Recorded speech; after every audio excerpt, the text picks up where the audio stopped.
This video examines Everson v. Board of Education, a landmark 1947 Supreme Court case concerning the separation of church and state. The case began in Ewing Township, New Jersey, as a taxpayer civil challenge.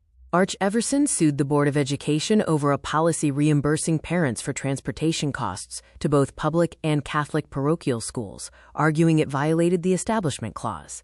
New Jersey law permitted school districts to reimburse transportation costs. Ewing Township extended this to all students, including those attending Catholic parochial schools.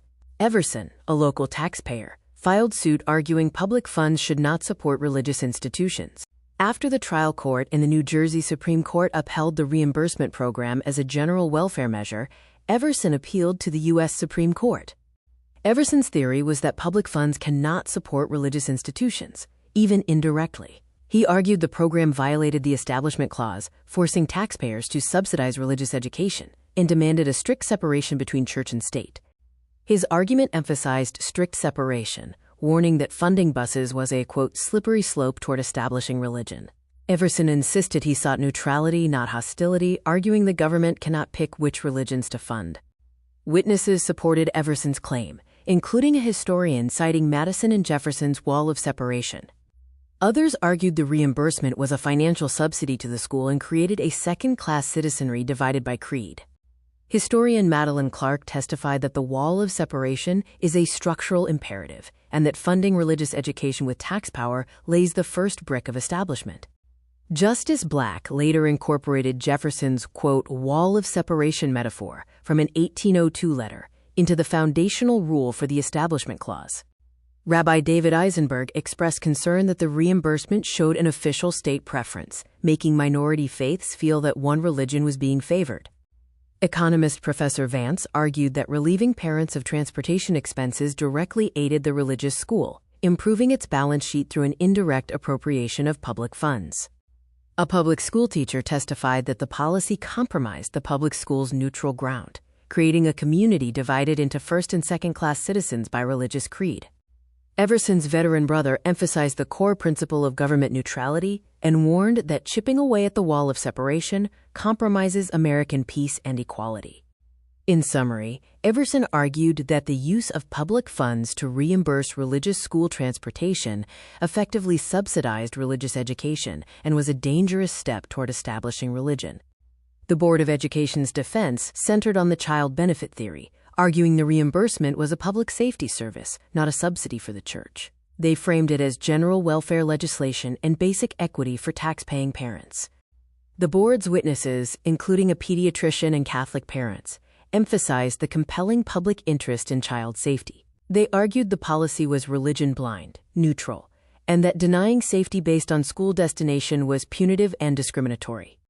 Dr. Shaw's testimony focused on safety, stating that the funding supported safe transportation, not religious doctrine, and that denying safety based on school destination is punitive. Father O'Boyle highlighted that his parishioners pay taxes for public schools they do not use, arguing that seeking safe passage for their children is a matter of equity, not religion. Mother Lena Costello's plea illustrated the inequality. Her children who walked to the parish school were denied a seat on the bus that already passed their corner and carried their siblings to public school. Superintendent Porter argued that the policy was a neutral general welfare measure, applying to all schools meeting state standards. Exclusion based on religious affiliation, he argued, was a form of discrimination.